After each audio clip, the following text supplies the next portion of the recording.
नमोस्तु मनश्री, नमोस्तु मनश्री, नमोस्तु मनश्री। मैं पहले प्रश्न के लिए आमंत्रित कर रहा हूं गुणाधन के ट्रस्टी जिनका जन्मदिन है मृणाल जी जैन अपनी मम्मी के साथ गुरुदेव से आशीष प्राप्त करते हुए संकल्प प्रस्तुत करेंगे। नमोस्तु भगवान। भगवान, बढ़ती हुई उम्र और घटती हुई इस पर्याय में हमारी आयु के प्रति हमारा क्या दृष्टिकोण होना चाहिए? बहुत अच्छा सवाल है। बढ़ती हुई उम्र और घटती हुई आयु के प्रति हमारा क्या दृष्टिकोण होना चाहिए? बस एक ही बात मानस में अंकित होना चाहिए कि क्षण क्षण हम क्षीण हो रहे हैं और क्षीण होते हुए हर क्षण को निचोड़कर हमें उसका अमृत निकालना है और हमें मर्त से अमर्त की ओर बढ़ना है, मृत्यु से अमृत्यु की ओर अपने जीवन को आगे बढ़ाना है, भंगुर से शाश्वत की ओर दृष्टि हमारी होनी चाहिए, जड़ से चेतन की ओर हमारा ध्यान जाना चाहिए। यदि ये समझ विकसित हो तो हम क्षण क्षण क्षीण होते हुए इस जीवन को सार्थक बनाने में समर्थ हो सकते हैं। नमोस्तु। नरेश जी जैन उपस्थित हूँ पार्श्व विहार दिल्ली से। तैयार हैं विद्याश्री आलोक जी, श्रीमती विद्या जी जैन सागर। नमोस्तु गुरुदेव। मेरे सारी परिवार की ओर से, चौधरी परिवार की ओर से नमोस्तु, अंकुर कॉलोनी के सभी लोगों की ओर से नमोस्तु भगवान। महाराज जी, मेरा प्रश्न है कि हम कर्मों का कीचड़ मन की भावनाओं से ही बनता है और मन की भावों से ही कर्मों का कीचड़ साफ होता है। आजकल विश्व भर में कई जगह युद्ध चल रहे हैं और कई जगह अन्य पाप कार्यों के समाचार भी हमें निरंतर मिलते रहते हैं। हम लोग उन्हें दिन भर टीवी पर देखकर आपस में चर्चा करके अपनी सहभागिता देते हैं। हे गुरुदेव, क्या इन पाप कार्यों का दोष हमें भी लगेगा और हम इन पाप कार्यों के कीचड़ से कैसे दूर हो सकते हैं? कृपया समाधान दें। बेशक लगेगा। और इसका एक ही पहला उपाय तो यह है कि हमें ऐसे कृत्यों के प्रति सावधान रहना चाहिए, अनावश्यक बातों से हमें बचना चाहिए। देखिए, दो तरह के पाप होते हैं, एक वह जो आपकी मजबूरी है और एक वह जो बिल्कुल गैर जरूरी है।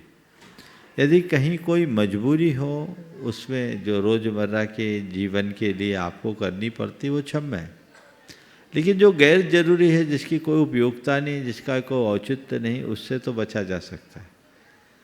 आजकल मीडिया और अन्य माध्यमों से जो लोग अपने भाव को बिगाड़ते हैं और बिना किए बड़े पाप को भोगते हैं, उनसे बचा जा सकता है। ऐसे भी ये हमारी प्रगति को रोकते हैं।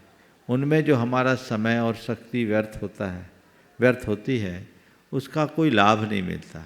क्यों ना हम अपने कीमती समय को रचनात्मक दिशा दें और ऐसे तमाम कृत्यों से बचें जो हमारे जीवन को बिगाड़ने वाले। नमस्ते। उपस्थित हों IPS श्रीमान शुभम जी जैन सम्यक भाई शुभमक के साथ जो IITN है। नमोस्तु महाराज, नमोस्तु नमोस्तु नमोस्तु। इच्छामि इच्छामि इच्छामि।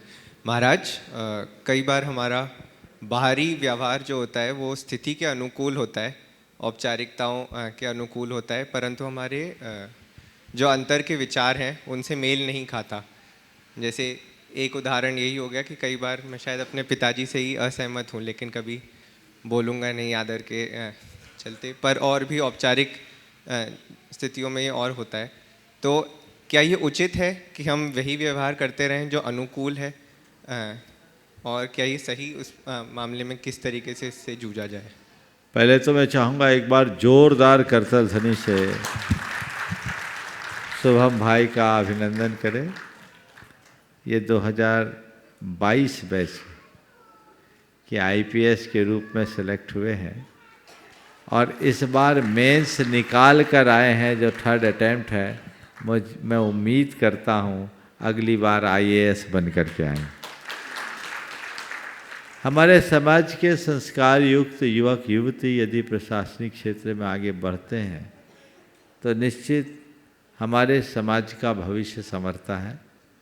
मैं अपेक्षा रखूँगा शुभम से कि बस समाज, धर्म, संस्कृति और राष्ट्र के लिए शुभम के द्वारा केवल शुभम हो और उसकी उन्नति के लिए जितना बन सके आगे बढ़े, यही मेरा आशीर्वाद है। इनका परिवार तो गुणायतन से जुड़ा हुआ ही है, ये भी धर्म से जुड़े और अपने जीवन का गुणात्मक विकास करे। अब मैं तुम्हारे सवाल पर आता हूँ कि कई बार बाहर कुछ करना होता है और भीतर कुछ होता है, क्या ये सही है? कुछ अर्थ में सही भी है और कुछ अर्थ में गलत भी। कुछ चीज़ें ऐसी होती है जो हमारे शिष्टाचार का अंग मानी जाती है और हमें उन शिष्टाचारों का पूरी तरह पालन करना ही चाहिए। किसी के प्रति अगर हमसे बड़े हैं तो उनका विनय करना, उनका बहुमान करना हमारा कर्तव्य है। हो सकता है असहमति हो, लेकिन उस असहमति को प्रकट करना उनका दिल दुखाना है जो अधर्म है। इसलिए उस असहमति को अपने भीतर रखना होता है। समझ गए? तो ये हमारा कर्तव्य है, इसका हमें पालन करना चाहिए। लेकिन दूसरे अर्थ में हम किसी को बेवकूफ़ बनाने के लिए मुंह में मीठा बोल रहे हैं और अंदर अभिप्राय खोटा रखे हैं तो वो गलत है। हमारा प्रत्येक व्यवहार उसके साथ जुड़े हुए संदर्भ से जुड़ा होता है, उस पर निर्भर करता है। हमारा आशय क्या है? पिताजी का विनय, पिताजी की विनय मुझे करना है, उनका आदर, उनके प्रति बहुमान है, तो उनके प्रति असहमति रहते हुए भी मैं प्रतिवाद नहीं करूँगा, ये मेरा कर्तव्य है। और दूसरा, हाँ पिताजी के हाँ में हाँ मिलाओ ताकि मेरे पिताजी खुश रहे और मैं अपना कोई और दूसरा उल्लू सीधा करूं, ये भी हो सकता है। तो ये दुरभिप्राय, ऐसे खोटे अभिप्राय को रखने वाला अच्छा नहीं माना जाता। समझ गए? तो प्रसंगानुसार सारे व्यवहार निर्भर करते हैं। आइए चंद्रशेखर जी, आर्किटेक्ट गुणायतन। छामी महाराज जी, अधिकतम मनुष्य 7 से 8 घंटे की नींद लेते हैं और मैंने ऐसा सुना है कि मुनिगण केवल 4 से 5 घंटे की नींद लेते हैं और अरिहंत परमेष्ठी की नींद और भूख आदि नहीं होती है। तो क्या नींद हमारी एक आध्यात्मिक स्थिति को दर्शाती है? और जैन धर्म में नींद का मुख्य कारण क्या बताया गया है तथा अवस्था में हमें कितनी नींद लेनी चाहिए? इस पे मार्ग देखिए, नींद हमारे शरीर की और मन की दोनों की आवश्यकता है। उसकी पूर्ति के लिए सभी लोग नींद लेते हैं। नींद लेने से हमारा शरीर स्वस्थ होता है और मन भी पूरी तरह फ्रेश हो जाता है। लेकिन नींद कितनी ले, ये सब निर्भर करता है। आम आदमी के लिए 7 से 8 घंटे की नींद आवश्यक है, पर एक अवस्था में पहुंचने पर हम अपने फिजिकल और मेंटल रिक्वायरमेंट को रिड्यूस कर सकते हैं। जैसे आप लोग बार बार भोजन करते हैं, मुनि महाराज एक ही बार भोजन करते हैं, तो क्या हुआ? हम लोगों की रिक्वायरमेंट कम हो गई। एक बार के भोजन, एक बार के पानी से हमारा काम चल जाता है। ये धीरे धीरे अभ्यास से रिड्यूस किया जाता है। बड़े बड़े योगी तो ऐसे होते हैं कि महीने में एक एक बार आहार लेते हैं। तो ये अभ्यास से होता है। तो जैसे भूख को नियंत्रित किया जा सकता है, वैसे ही नींद को भी कुछ अंशों में नियंत्रित किया जाता है। सामान्य रूप से 4-5 घंटे की नींद अगर ढंग से सो ले तो पर्याप्त होती है। और एक मैं अपने अनुभव की बात कर रहा हूँ, योग निद्रा और शवासन, ये 2 ऐसी प्रक्रिया है जिससे आप थोड़े समय में गहरा रिलैक्सेशन ले सकते हैं। कई बार जब हम लोगों को काफ़ी व्यस्तता होती है, थकान आती है, 15-20 मिनट की योग निद्रा लेने से ऐसा लगता है जैसे 4 घंटे सो ली। एकदम रिलैक्स हो जाता है। थोड़ी देर के लिए शवासन लगा लिए तो फर्क पड़ता है। तो साधु लोग योगी होते हैं, तो उनकी यौगिक क्रियाओं से भी बहुत सारी चीज़ें प्रभावित होती हैं। हमारे अरहंत परमात्मा न आहार ग्रहण करते हैं न नींद लेते हैं, क्योंकि वे योग की शक्ति के बल पर चरम अवस्था को प्राप्त कर चुके होते हैं।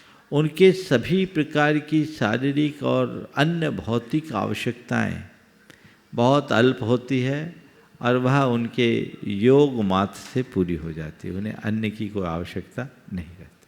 तो इस तरह से घटाया बढ़ाया जा सकता। आइए श्रीमान चंद्रशेखर जी, आर्किटेक्ट एवं ट्रस्टी गुणायतन विदिशा से। महाराज श्री के चरणों में मेरे और मेरे परिवार की तरफ से बारंबार नमोस्तु नमोस्तु नमोस्तु। समस्त क्षुल्लक महाराज जी के चरणों में इच्छामि इच्छामि इच्छामि। महाराज श्री, इस बार चतुर्मास की सबसे बड़ी उपलब्धि ये रही कि आपके सानिध्य मिलने से बहुत सारा काम हुआ है और बहुत सारा काम पूर्णता की ओर भी है, लेकिन काफ़ी काम शेष है। तो गुणायतन कमेटी ऐसा क्या करे कि आपका सानिध्य मिलता रहे जब तक कि कार्य पूरा ना हो? ये फार्मूला तो हम बताएंगे नहीं, तो हम ही को बांध के रखोगे और हमें बंधना नहीं है। हम तो जिनसे बंधे उनसे ही बंधे। बस मैं तो यही कहूँगा कि गुणायतन कमेटी साथ में सुनील भाई भी खड़े हो जाओ। निर्माण कार्य के ये संयोजक निर्देशक है परियोजना के, जिम्मेदारी बड़ी है। गुणायतन की पूरी कमेटी आप लोग भी खड़े हो जाओ, सुनील जी कपूर जी जो भी हैं। कमेटी बहुत तत्परता से जुड़ी हुई है, इसमें कोई संशय की बात नहीं है। कोशिश तो सबने की थी कि हम फरवरी तक काम पूरा कर लें, लेकिन काम इतना बड़ा और बारीक है कि वो फरवरी में कठिनाई दिख रही है। पर मैं ये मानता हूँ, अभी भी यही मान के चलो कि हमें फरवरी तक पूरी काम को पूरा करना है। अपनी गति को बना के रखिए, तो धीरे धीरे धीरे 2-4-6 महीने आगे ये काम हो जाएगा। और अगर आप लोगों के अंदर ये शिथिलता आ गई कि अब तो और टल गया तो और लगेगा 1-6 महीना, तो फिर काम नहीं हो पाएगा। बहुत सानिध्य तो पर्याप्त मिल चुका है, अब तो केवल काम करने की ज़रूरत है। और जो जिम्मेदारियां हैं, जिस गति से काम हो रहा है कीजिए और एकदम फिनिश कर लीजिए। अब काम कंप्लीट नहीं करना है, अब क्या करना है? फिनिश करना है। और फिनिश करने का लक्ष्य बना करके चलिएगा, निश्चित सफलता होगी। मेरा बहुत आशीर्वाद है सभी कार्यकर्ताओं और पदाधिकारियों के लिए कि इसी तत्परता के साथ कार्य को अंजाम दीजिए। आइए पहाड़िया साहब गण संरक्षक श्रीमान सुनील जी, जयपुर, ऑस्ट्रेलिया। महाराज जी के चरणों में बारंबार नमोस्तु। समझ ब्रजमान चुल्ला जी के इच्छामि इच्छामि। महाराज जी, आपके निर्देशन हम लोग तत्परता से काम में लगे हुए हैं और जिस गति से ये काम बढ़ रहा है, हम उम्मीद करते हैं कि बहुत ही जल्दी ये पूरा कर लेंगे। प्रश्न ये है कि महाराज जी कि हम लोग अपने जीवन में देखते हैं कि कोई भी व्यक्ति कोई भी परिवर्तन अगर आता है या कोई भी असामान्य स्थिति आती है तो उसका सामना कर लेता है, वो सक्षम होता है उसको सामना करने का। लेकिन फिर भी हम दैनिक कार्यों में देखते हैं कि छोटी मोटी सी परिवर्तन या कोई भी असामान्य घटना घट जाती है तो हम बहुत ज़्यादा घबरा जाते हैं और बड़ी ही असमंजस हो जाते हैं। तो ऐसा महाराज जी क्यों होता है जीवन में? देखिए, 2 तरह की स्थितियाँ हैं। कुछ लोग होते हैं जो चीज़ों को समझते हुए सब चीज़ों को स्वीकार लेते हैं, और कुछ लोग होते हैं जो चीज़ों को समझ भी नहीं पाते और कदाचित समझ ले तो स्वीकार नहीं पाते। जो समझकर स्वीकार लेते हैं उनकी प्रतिक्रियाएं अति अल्प होती है, और जो समझ नहीं पाते या स्वीकार नहीं पाते उनकी प्रतिक्रियाएं प्रायः नकारात्मक होती हैं, वो घबरा जाते हैं। इससे बचने का एक ही उपाय है, वह है वस्तु स्वरूप का विचार।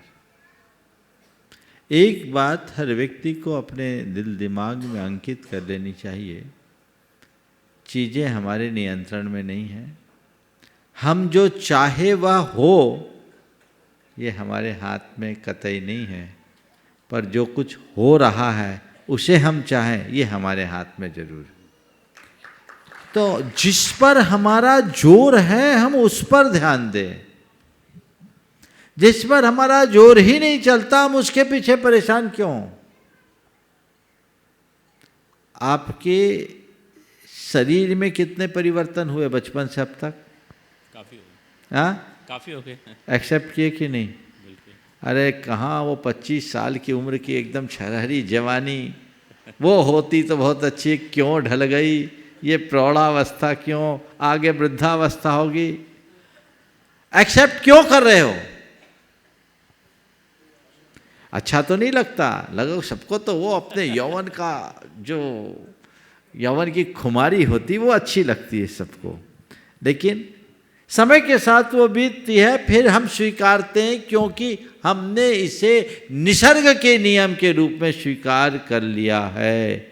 ये प्रकृति की व्यवस्था है, इसमें मेरा कोई जोर नहीं है। Change is nature of the nature, इसमें मेरा कोई कंट्रोल नहीं। एक्सेप्ट किया ना? तो जैसे ये परिवर्तन स्वीकारने के लिए हम तैयार हैं, ऐसे ही बाहर भी कोई परिवर्तन हो तो उसे एक नेचर मानकर, एक संयोग मानकर स्वीकार लो। इस परिवर्तन के हिसाब से हम कुछ चीजें बदलते हैं जो हमारे हाथ में है। उम्र ढली, हम अपने खान पान पर थोड़ा ज़्यादा ध्यान रखें। जवानी में तो सब कुछ हजम हो जाती, अब 40-45 की उम्र पार करने के बाद हमें विशेष सावधानी रखना, विशेष संयम रखना, हर खान पान पर ध्यान रखना, अपने हेल्थ कॉन्शियस को रखते हुए अपनी दिनचर्या पर ध्यान रखना, आपाधापी से बचना, योग करना, प्राणायाम करना, एक्सरसाइज करना, समय समय पर चिकित्सक की सलाह लेते रहना। इससे हम अपनी गाड़ी को थोड़ा ज़्यादा मेंटेन कर सकते हैं, लेकिन अपने आप को बूढ़े होने से नहीं बचा सकते, मरने से भी नहीं बचा सकते। ये सबको पता होना चाहिए।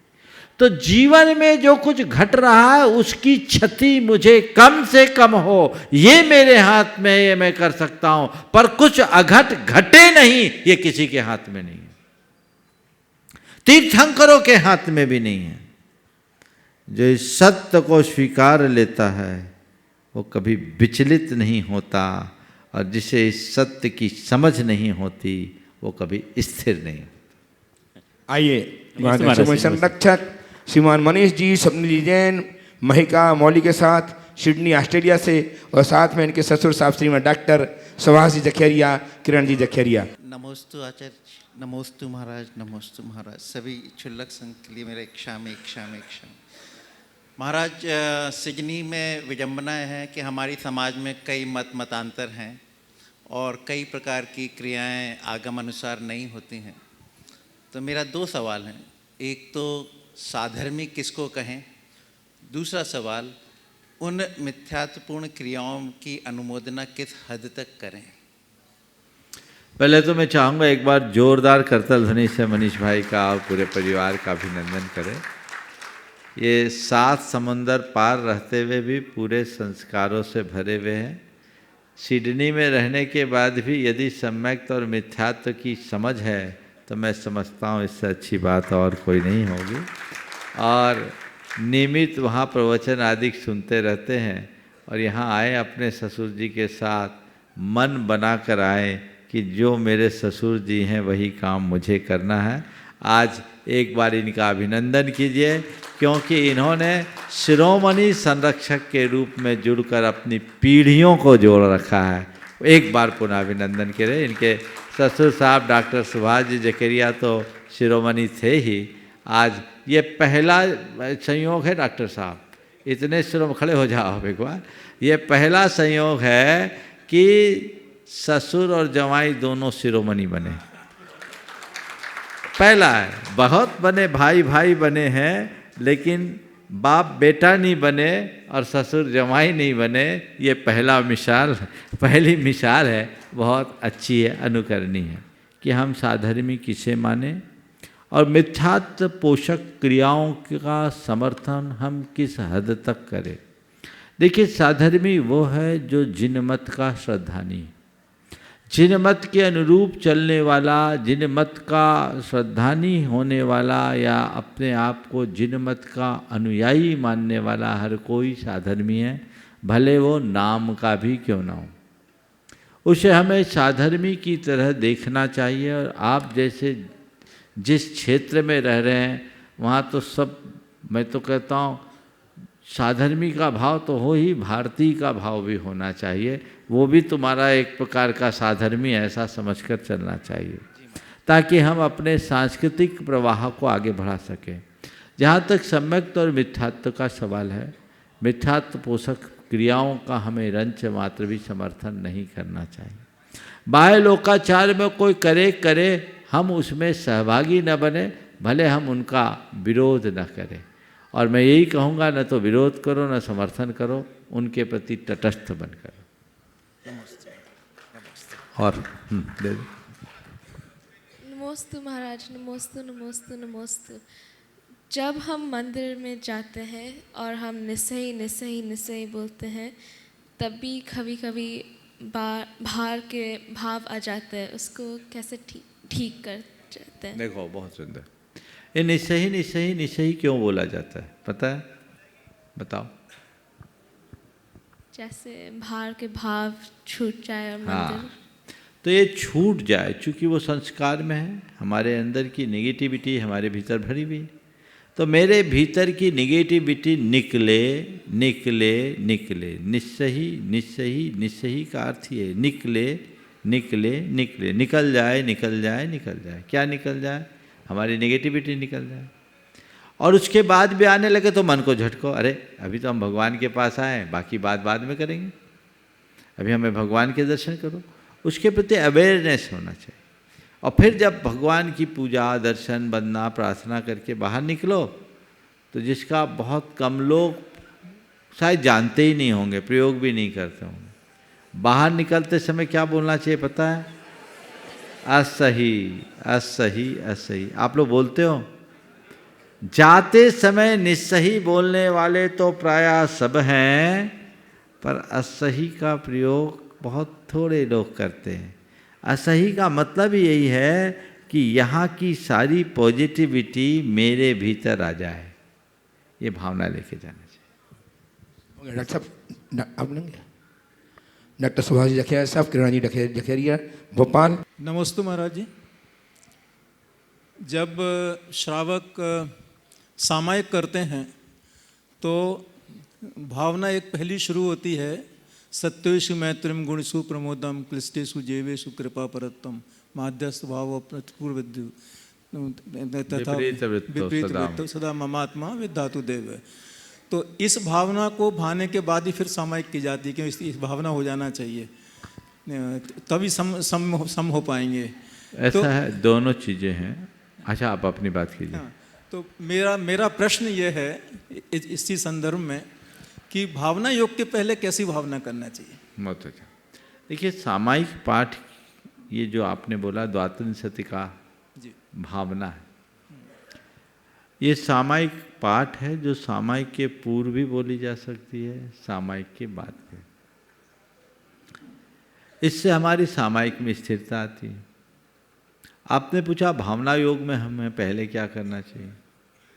ओंकार का नाद और जो हमारी प्रार्थना, प्रतिक्रमण, प्रत्याख्यान है, ये उसके सब प्रारंभिक चरण हैं। अंतिम है सामायिक, जो भावना योग में हम शुद्धो हम आदि शब्दों का, वाक्यों का, मंत्रों का प्रयोग करते हैं, वो सामायिक की दीनता। विपिन जी जैन मधुबन उपस्थित हो। मम आराध्य गुरुदेव के चरणों में मन वचन काय सहित नमोस्तु नमोस्तु नमोस्तु। महाराज जी, प्रथम मैं अपना भावना योग का अनुभव बताना चाहती हूँ कि मेरे जीवन में अनेकों बार ऐसा समय आया है कि मैं बहुत ज़्यादा विचलित हुई हूँ। तो उस समय आपके प्रवचन और भावना योग ने ही मुझे सहारा दिया है। इसके लिए आपके चरणों में बहुत बहुत साधुवाद, बहुत बहुत नमोस्तु महाराज जी। इसके बाद मेरा प्रश्न ये है कि आज के जो धार्मिक लोग हैं, जो क्रिया वाला धर्म तो बहुत करते हैं और द्रव्य हिंसा से भी बचने का बहुत मतलब उसमें सावधानी रखते हैं और सभी को बताते भी हैं हमें द्रव्य हिंसा, जीवों की हिंसा नहीं करनी चाहिए। पर जो एक भाव हिंसा होती है, जो वो अपनी बाड़ी के द्वारा किसी का दिल दुखाते हैं या फिर अपनी बाड़ी से कुछ ऐसा कह देते हैं कि दूसरों के मन पर एवं मस्तिष्क पर उसका बहुत बुरा प्रभाव पड़ता है।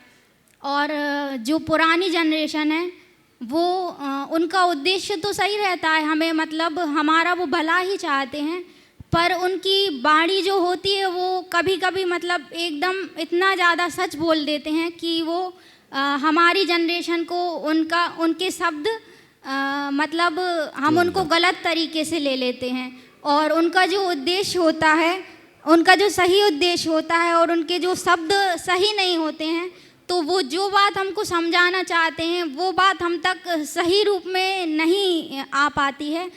जैसे समझदार लोग तो समझ पाते हैं कि ये हमारा भला चाहते हैं, पर कहीं ना कहीं मतलब शब्दों से हम उसका गलत अर्थ भी ले लेते हैं। तो महाराज जी इस शंका का समाधान कर दीजिए।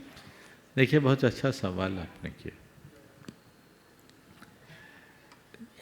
दो चीज़ें हैं, एक है हमारी प्रवृत्ति और दूसरी है वृत्ति। प्रवृत्ति को बदलना बड़ा आसान है, प्रवृत्ति को बदलने के लिए ज़्यादा कुछ कहने की करने की ज़रूरत नहीं होती। थोड़ी सी प्रेरणा से व्यक्ति की प्रवृत्ति बदल जाती, लेकिन वृत्ति बहुत आसानी से नहीं बदलती। मेरे हृदय में वैराग्य का भाव आया, मैंने संसार को असार समझकर मुनि दीक्षा अंगीकार कर ली। ये एक पल की घटना हुई, मैं मुनि तो बन गया, लेकिन मुनि बनते ही मेरा स्वभाव एक दिन में नहीं बदलेगा। अगर मुनि बनने के पहले मैं गुस्सैल था, मुनि बनने के पहले मेरी झूठ बोलने की आदत थी, अगर मुनि बनने से पूर्व मेरी लड़ाई करने की प्रवृत्ति थी, मुनि बनने से कुछ पूर्व यदि मेरे अंदर कोई दुर्बलताएं थी, तो वो सब एकाएक कैसे बदलेगी? आज मैंने दीक्षा ली और दीक्षा लेते ही गुरु ने मंत्र से संस्कार किया, मैंने दिगंबरी रूप धारण कर लिया, तो क्या मेरी सारी मनोवृत्ति बदल जाएगी? बोलो। नहीं महाराज जी, नहीं बदलेगी ना जी। अब कोई ऐसा एक्सपेक्ट करे कि अरे ये मुनि बन गया अब भी गुस्सा कर रहे हैं, तो क्या ये सही है? नहीं महाराज जी, नहीं है ना। नहीं। इसी तरह कोई व्यक्ति अधर्मी था, वो गुरुजनों के सानिध्य संसर्ग को पाकर के धर्मी बन गया। धर्मी बन गया ये अच्छी बात है, उसकी बहुत सारी आदतें बदल गई, लेकिन उसकी मनोवृत्ति एक दिन में बदल जाएगी क्या? क्रोध, क्षोभ, झुंझलाहट, भाषा, बोली तो पुरानी रहेगी जी महाराज, वो तो नहीं बदलेगी जी। धीरे धीरे परिवर्तन आएगा। समझ रही बात को? उत्तर को आगे बढ़ाऊं कि यहीं रोक दूं? धीरे धीरे परिवर्तन आएगा। अगर कोई धर्मी में एक दोष दिखता है, दुर्बलता दिखता है, तो इसे एक प्रक्रियागत दुर्बलता मानकर स्वीकार करो, और अपने अंदर थोड़ा सा भी दोष दिखे तो उसको उखाड़ने के लिए कमर कस के तैयार हो जाओ। धीरे धीरे बदलाव आता है, संस्कार एक पल में नहीं बदलते, वक्त लगता है। समझ गए? अब एक जगह एक घटना घटी, एक मुनि महाराज थे और दीक्षाली अच्छे तपस्वी थे, स्वभाव थोड़ा गुस्सैल था। अब वो एक व्यक्ति गया, वो हम लोगों से अभी जुड़ा था, तो हम लोग तो बचपन से इस मार्ग में, तो हम लोगों का स्वभाव अलग है। और वो पहली बार उन मुनि महाराज के पास गया और टारगेट बन गया गुस्सा आ गया। अरे महाराज जी, मुनि महाराज इतना गुस्सा करते हैं?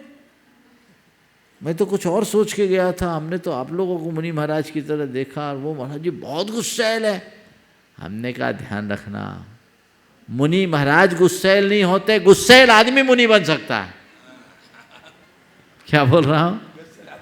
मुनि महाराज गुस्सैल नहीं होते, गुस्सैल आदमी मुनि महाराज बन सकता है। तुझे पता नहीं उनकी बैक हिस्ट्री, वो महाक्रोधी व्यक्ति था दीक्षा लेने के पहले। अब स्वभाव तो एक दिन में नहीं बदलेगा ना, तो तुम ये मत देखो कि वो आदमी मुनि बनकर क्रोध कर रहा है, ये देखो कि ये क्रोधी में कैसा चमत्कार किया, आज मुनि बन गया। पॉजिटिव सोचिए, जीवन में बदलाव की प्रक्रिया तभी घटेगी। सब में ऐसा हो सकता है, एक दिन में एकाएक किसी में परिवर्तन नहीं आता, तो दूसरों में ये देखना, खुद में नहीं। महाराज ने कहा धीरे धीरे परिवर्तन आता, तो मरते तक मैं भी बदल जाऊंगा, ऐसा मत सोचना। क्या पता कब मर जाऊं, इसलिए मुझे आज ही बदलना है। फिर दूसरा सवाल जो है तुम्हारा, बड़े बुजुर्ग अगर कोई ऐसी बात कह दे जो दिल को चुभ जाए तो क्या करूं? पहले तो बड़े बुजुर्गों को भी थोड़ा संभल कर बात करना चाहिए, और ऐसी ही बात करनी चाहिए जो सामने वाले के हृदय में उतर जाए। ऐसी बात कतई नहीं करना चाहिए कि सामने वाला ही दिल से उतर जाए, ऐसा कभी मत करो। बात ऐसी करो कि वो दिल में उतरे, ऐसा मत करो कि दिल से उतर जाए। सावधानी रखो। और फिर भी कदाचित कोई कह दे तो बहुतों की बातें झेलनी पड़ती है। आप नौकरी पेशा तो नहीं हो? जी महाराज जी, टीचिंग की है मैंने, टीचिंग टीचर की? हूँ जी। तो कभी टीचिंग की तो कभी अपने हेडमास्टर या प्रिंसिपल की झाड़ भी सुनी होगी? जी महाराज जी। क्या करती थी उस समय? शांति से सुनते थे। क्यों सुनते थे? क्योंकि महाराज जी वो जॉब है इसलिए। वो जॉब है इसलिए शांति से सुनना है, ये घर है, परिवार है, इसलिए से शांति से सुनना है, इसमें क्या बुराई? यहाँ क्यों नहीं सोचते? जैसे जॉब में मेरा हित है सुनने में, परिवार में मेरा हित है सहने में, इतनी बात सोच लो। जिस क्रिया में हित बुद्धि होती है वो कभी बुरी नहीं लगती। गाड़ी चलाई हो? जी महाराज जी, केवल साइकिल। चलो कोई बात नहीं, चलाते तो देखी होगी। जी। गाड़ी चलाते हैं, अपनी रफ्तार से चलाते, रेड लाइट आती क्या करते हैं? ठहर जाते हैं। क्यों ठहर जाते हैं? क्यों ठहर जाते हैं? वो हमारे लिए जरूरी है और हमारी सुरक्षा के लिए अच्छी चीज़ है। हमारी सुरक्षा के लिए अच्छी चीज़ है। रेड लाइट हमें रोकने के लिए नहीं, हमें बचाने के लिए जलाई गई है। इसलिए इच्छा ना होते हुए भी रेड लाइट देख के गाड़ी रोक देते हैं, यही है ना? जी। रेड लाइट हमें रोकने के लिए नहीं, हमें बचाने के लिए जलाई गई है। इसलिए इच्छा ना होते हुए भी रेड लाइट देखते ही गाड़ी रोक लेते हैं। घर के बड़े जन यदि तुम्हारे लिए कुछ कहे तो समझना ये रेड सिग्नल है जो हमारी सुरक्षा के लिए जरूरी है। एक्सेप्ट करो। वो हमारे प्रगति को रोकना नहीं चाहते, वे हमारी सुरक्षा को सुनिश्चित करना चाहते हैं। ये जो बोल रहे हैं ये मेरे भलाई के लिए बोल रहे, इसमें मेरा हित जुड़ा हुआ है। यदि इतनी बात अंदर उतर जाए तो कुछ भी गड़बड़ नहीं होगा। समझ गए? जी महाराज जी। एडवोकेट अनिल जी आशा जी पाटनी पुणे से उपस्थित हो। गुरुवर नमस्तु। माइक पास में कर सभी शुभज्यों को इच्छा में। गुरुवर हम हर रोज भावना योग करते हैं। भावना योग से हमारे जीवन की 24 घंटे की जो गाड़ी है वो चार्ज हो जाती है 24 घंटे के लिए। उसके बाद हम 4 बातें जो आपकी है वो हम बीच बीच में से पढ़ते हैं। वो पढ़ने के बाद हमको जो उद्बोधन और एक जीवन की दशा और दिशा मिलती है। महाराज जी, मेरा प्रश्न है हमारे गुरुओं ने, तीर्थंकरों ने समाज को अपरिग्रहता का मार्ग दिखाया, और समाज तो दिनों दिन भोगवादी विलासता की ओर जोरों से बढ़ता दिख रहा है। विशेषतः सामाजिक कार्य में होने वाले इस गैर आचरण को समाज को कैसे बदलाव करे, गुरु और समाधान करे। बात बिल्कुल सही है। इसका पहला कारण तो मुझे ये दिखता है, गुरुओं को मानते हैं, गुरुओं की नहीं मानते। गुरुओं को मानने वाले यदि गुरुओं की मानने लगे तो परिवर्तन आ जाए। बहुत सारे लोग मानते भी हैं, यद्यपि आज परिग्रह और भोगवाद के प्रति लोगों का रुझान बढ़ रहा है, लेकिन दूसरी ओर देखेंगे तो समाज में व्रती त्यागियों की भी संख्या दिनों दिन बढ़ रही है। ये परिवर्तन है कि नहीं? आज ही आलोक विद्या जी हैं मेरे पास बैठे, अभी सभा में आने के पूर्व रास्ते में उनने एक बड़ी बात की। इनकी दोनों बेटियां अमेरिका में हैं, इनको प्रतिमा लेने का भाव है।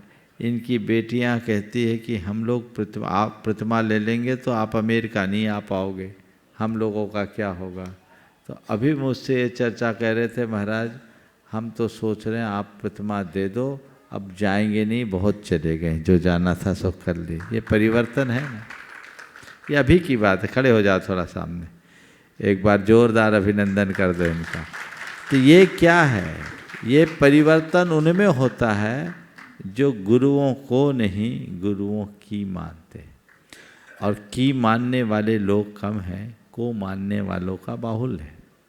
रहा सवाल परिग्रह के प्रति झुकाव का, तो ये तो समय काल के अनुसार हमेशा रहा है, और आज ही नहीं, तीर्थंकरों के काल में भी रहा।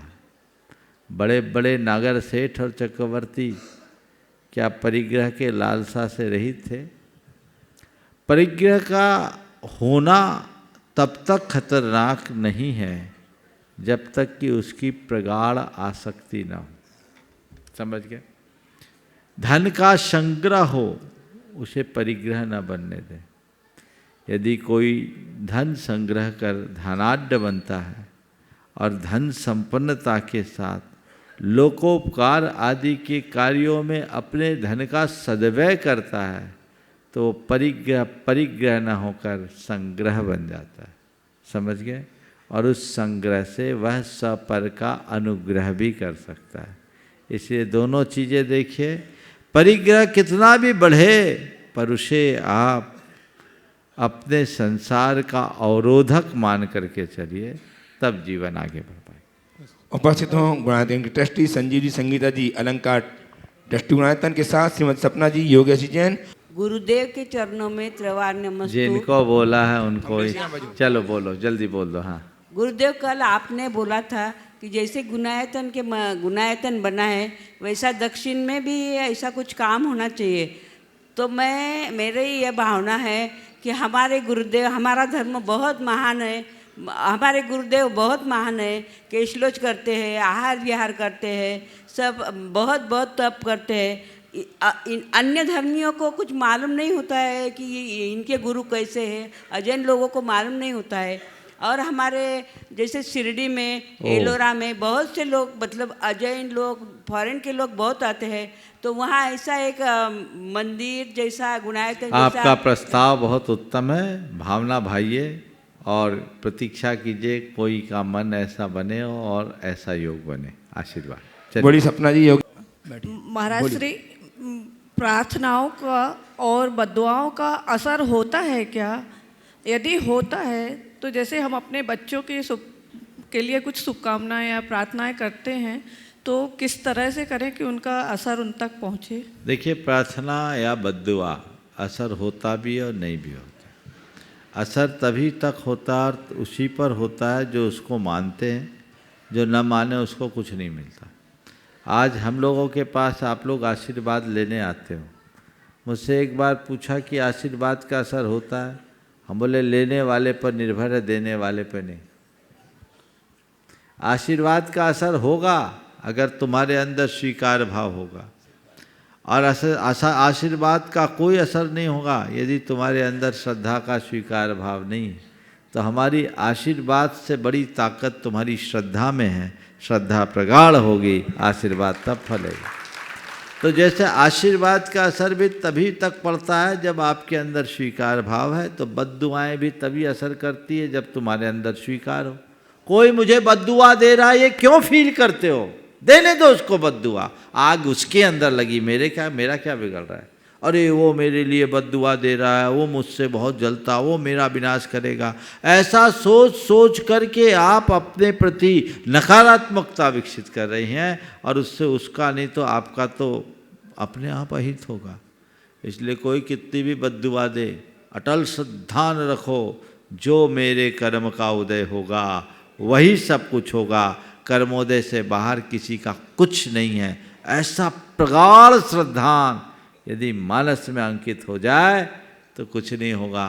संसार के संयोग कर्माधीन है और संयोग बनेंगे बदलेंगे, पर मेरी आत्मा का तो एक प्रदेश भी इधर से उधर होने वाला नहीं।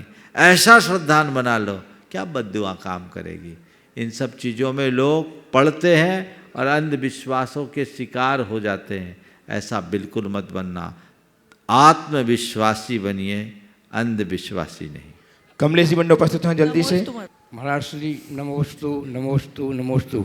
महाराज श्री कल मैं प्रोग्राम में गया था तो वहाँ एक माता जी ने ऐसा बोला कि महाराज जी और माता जी आरिका जी हैं बिल्कुल एक होती हैं, इसमें कोई अंतर नहीं है।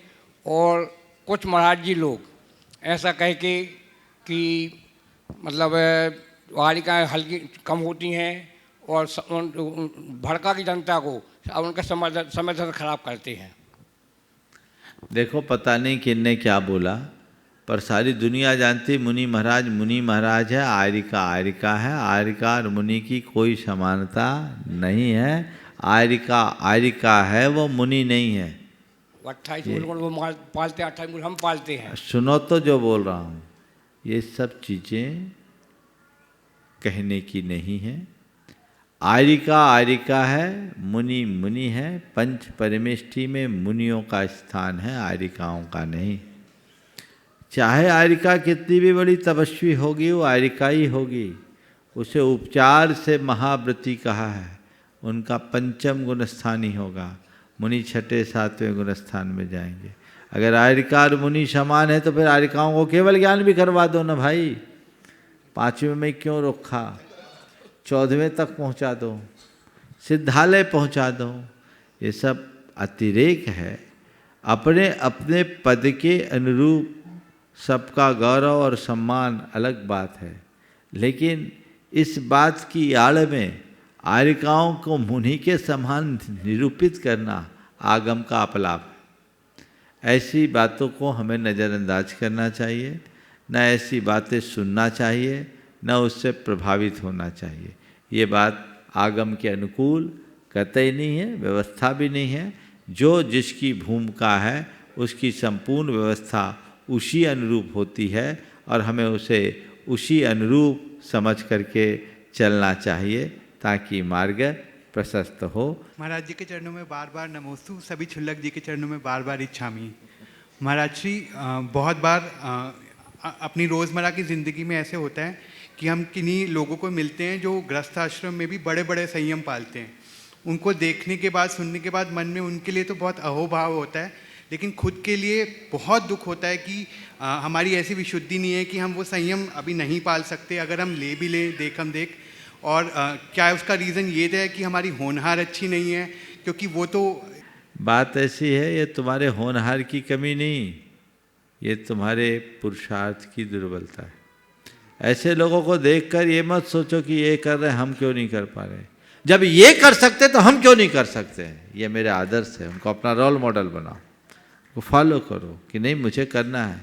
और करत करत अभ्यास के जड़मती होत सुजान, थोड़ा थोड़ा करते करते पूरा आगे कर सकते हो, ऐसा भाव रखना चाहिए। उसमें कोई कमी नहीं होनी चाहिए। बोले परम पूज्य आचार्य गुरुवर श्री विद्यासागर। जय जय जय।